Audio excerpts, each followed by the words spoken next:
There was something off about the new house on Elm Street.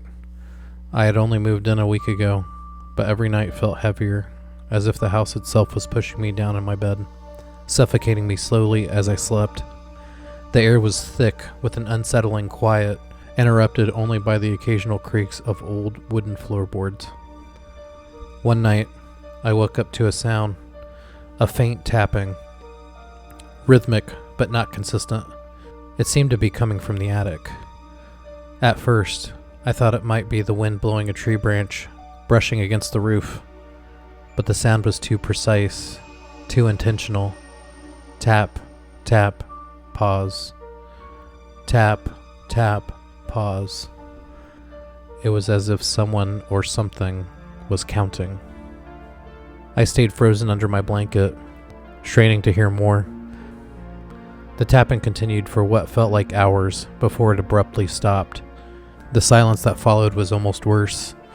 I tried to convince myself it was just the old house settling. Houses make noises, don't they? The next day, I mentioned it to my neighbor, Mrs. Cartwright. She was an older woman who had lived on Elm Street for decades. The expression on her face darkened when I told her about the sound, and that it was coming from the attic. "You shouldn't go poking around in that attic," she said firmly. "Some doors are better left closed." That only made me more curious.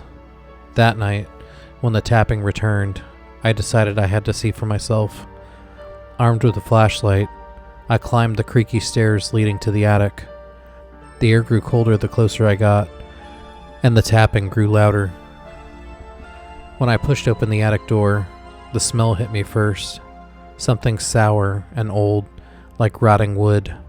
My flashlight beam swept across dusty furniture and forgotten boxes until it landed on a figure in the corner. At first I thought it was a mannequin, the way it stood so still. But then it moved, turning its head slowly towards me.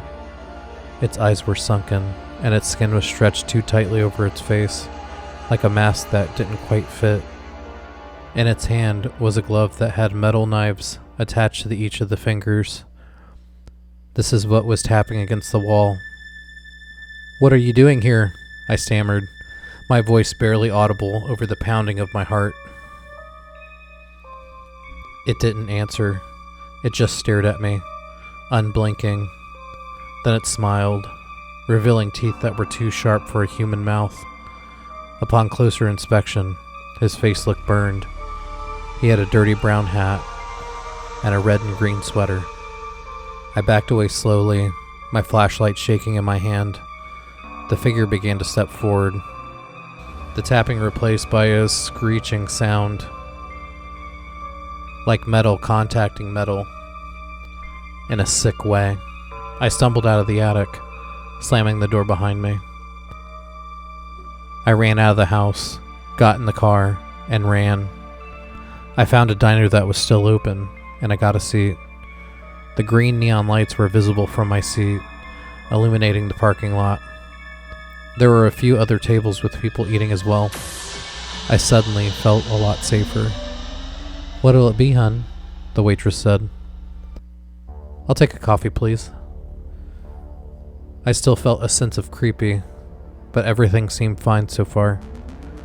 Even though I was drinking coffee, though, I was feeling tired. I suddenly woke up in the diner, but it was abandoned. The bright green light was now dark red outside. All the lights were off in the restaurant, and it looked like it had been abandoned for years. What happened? I looked around the condemned restaurant, and I saw him. The figure I had seen in the attic was now blocking the front door, tapping his finger knives on a table. Out of nowhere, he ran full speed at me. I was scared, and I slipped. I fell backwards and hit the back of my head on the table. I woke up in my car, parked on the side of the road. I guess I had never actually been to the diner at all. It was all just a dream, I think. I was having trouble figuring out what was real and what was a dream. Did I really see someone when I went up to the attic? I didn't want to take a chance. I called the moving company and packed my things. I didn't care how much it would cost. I needed to leave. I packed everything up really quick. As I was loading the last of my boxes onto the truck, though, I glanced back at the house. The attic window was open, and the burned man stood there, watching me. He raised a glove with 4 blades attached, waving slowly, that eerie smile on his face. I didn't stay to see what he would do next. As the moving truck pulled away, I felt a heavy weight lift from my chest, but deep down, I knew I would never forget that smile, or the sound of tapping and scraping.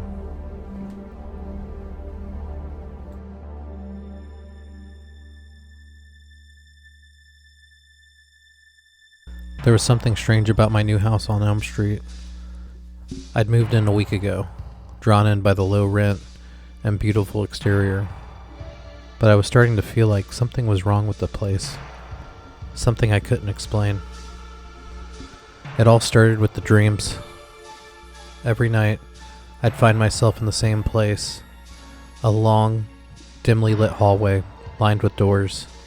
Each door was slightly open, and behind them, faint sounds of a kid's song echoed. 1, 2, Freddy's coming for you. At the end of the hallway stood a figure, tall and still, blended in with the shadow at the very end of the hallway. The only thing I could see were the whites of his eyes in the darkness looking right at me. He would suddenly start chasing me. I tried to run away from him. The hallway continued to stretch no matter how far I ran. I would wake up gasping just before the man swung at me with his claw hand. I brushed the nightmares off as moving stress. New places had their quirks, right? But when I mentioned the dreams to my neighbor, her face turned pale. "You're staying in that house?" she asked, her voice dropping to a whisper. "What's wrong with it?" I asked, forcing a laugh. She hesitated, then said, "It's nothing. Just old rumors." She wouldn't meet my eyes after that, like she knew something that I should know, and she wasn't telling me. That night, I tried to stay awake. Coffee, TV, and pacing the creaky hardwood floor. Anything to avoid the hallway. But sleep always found me. The hallway was darker this time. The whispers were louder, more insistent. The figure was faster this time. I really felt like he was trying to kill me, and I felt like I could have actually died. I woke up covered in sweat. The clock read 3:15, but I wasn't alone. There was a sound, a faint scratching sound. It was coming from inside the house. I grabbed my phone and crept into the hallway.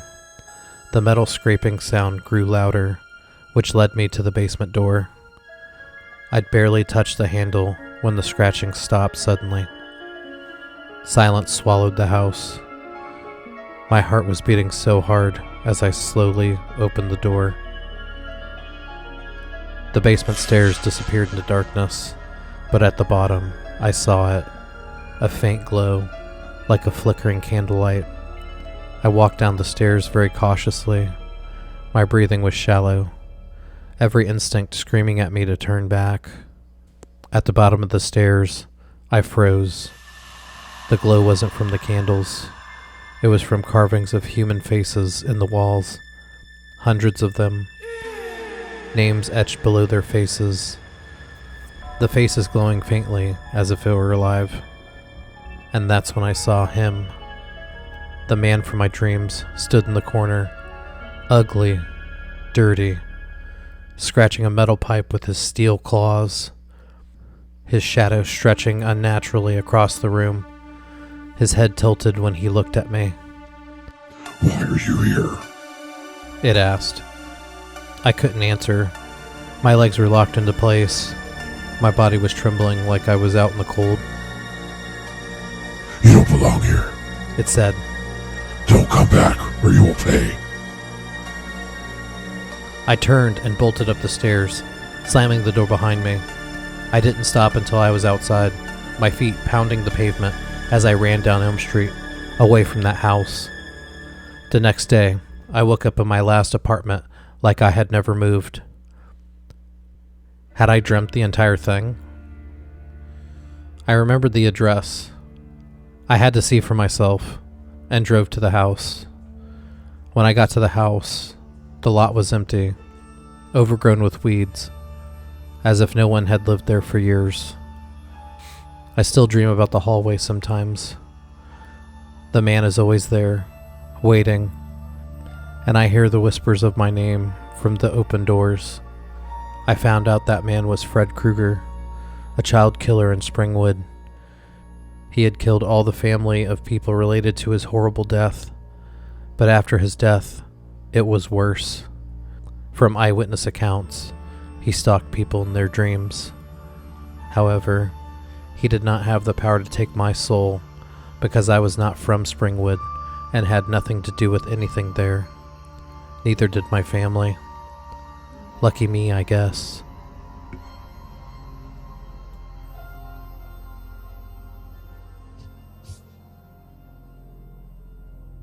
It was one of those nights when the air felt alive, the kind of oppressive humidity that clung to your skin and made the hairs on the back of your neck stand at attention.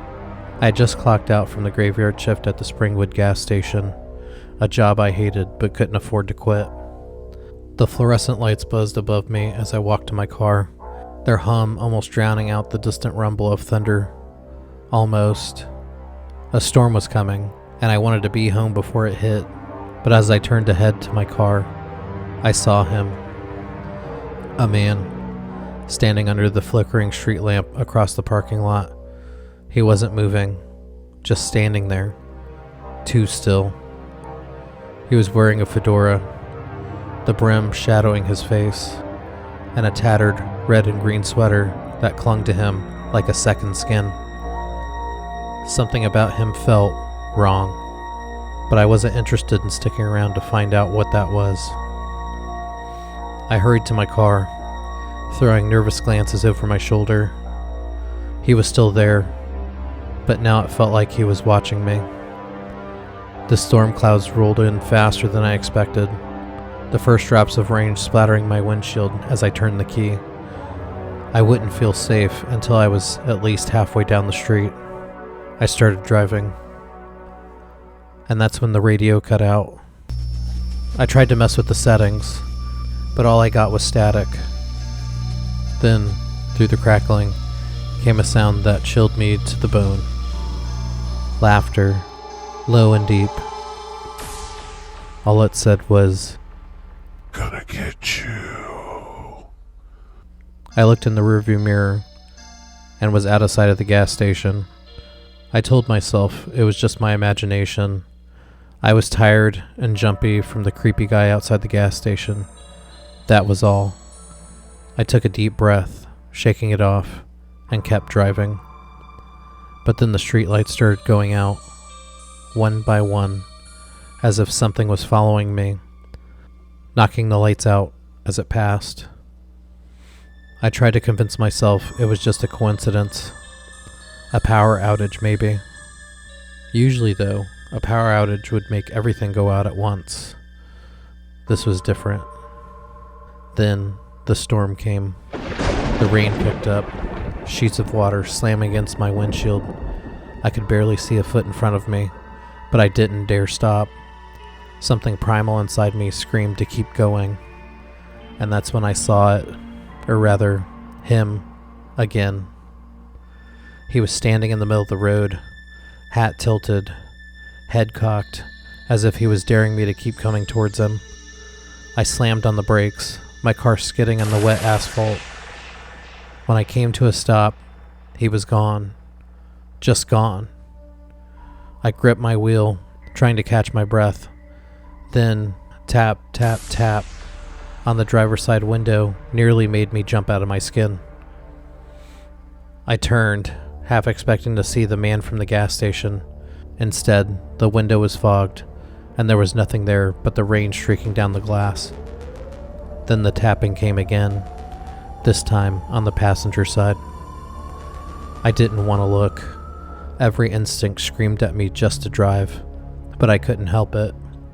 My head turned, slow and reluctant, and there he was, sitting in the passenger seat, his face still hidden beneath the brim of his hat.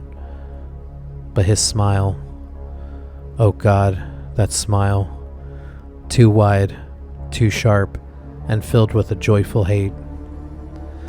Nice night for a drive. He said, his voice a gravelly mockery of normalcy. I didn't wait for him to say more. I instinctively hit the gas, taking my eyes off of him, swerving wildly as if I was going to throw him out of the passenger door. I was having a hard time keeping control of the car because of the slick roads. When I glanced back, though, the passenger seat was empty again. But I didn't dare stop. I just kept driving, faster and faster, until I finally saw the flicker of my apartment building's neon sign in the distance. I practically threw myself out of the car, not even bothering to lock the doors. I just wanted to be inside, safe and away from whatever was out there. But as I reached my door, I froze. There, carved deep in the wood, there were 3 words that hadn't been there before. Sweet dreams. Freddy. I didn't sleep that night. I don't sleep much at all anymore, because every time I close my eyes, he's waiting, and no matter how far I run, I know he'll find me. They say nightmares can't hurt you, but I'm not sure anymore. Hey, Spooky Sooner here. Trying something different. Tales from Elm Street. I used to write stories about Freddy Krueger when I was younger, and I just thought, let me try that out. And I was actually able to put these together pretty quick. It was very interesting to me. So if you like it, let me know, and I can come up with some more stories. Let me know in the comments what kind of stories you would like to hear coming up. Babysitter stories, urban legends, Instagram, TikTok, things like that. So I have some of those things planned. They're not fully written yet, but I will be looking into it. And if you guys like Reddit stories, like true Reddit stories, and you want me to do something like that, I can do the written stories and I can do the Reddit stories as well. So let me know in the comments below. Thank you for all the subscribers. It does mean a lot to me that I have people that are listening to me. I did put this down for a little bit, and that kind of encouraged me to keep going. So thanks, everybody. Until next time, stay spooky. Her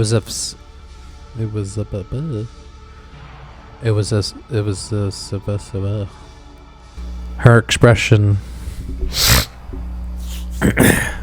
Her expression. I will take a coffee, please. What was that? It was just a dream. I was having trouble figuring out what was real and what was a dream. Yeah, let's do that. Let's take out it was all just a dream. Did I really see someone in the Did I really see someone in the attic? And the burn. But the hallway. But the hallway stretched. What's wrong with it? I asked, forcing a laugh. Did I force a laugh? I don't think I did.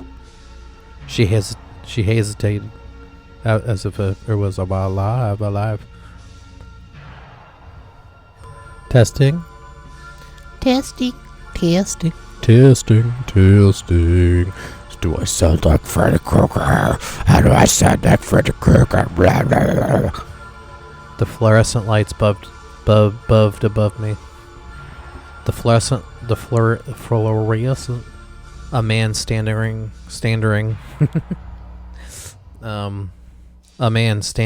A man standing.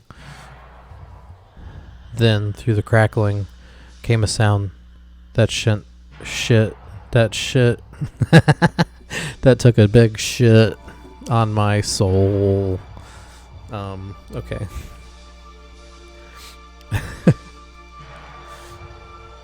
Then through then through the crackling came a sound that made me shit in my pants. Just a huge poopy, and I had to wipe my butt, and that is the end of my story. Nice night for a drive. Nice night. Nice night for a drive. Nice night for a drive. Nice night for a drive. Nice night for a drive.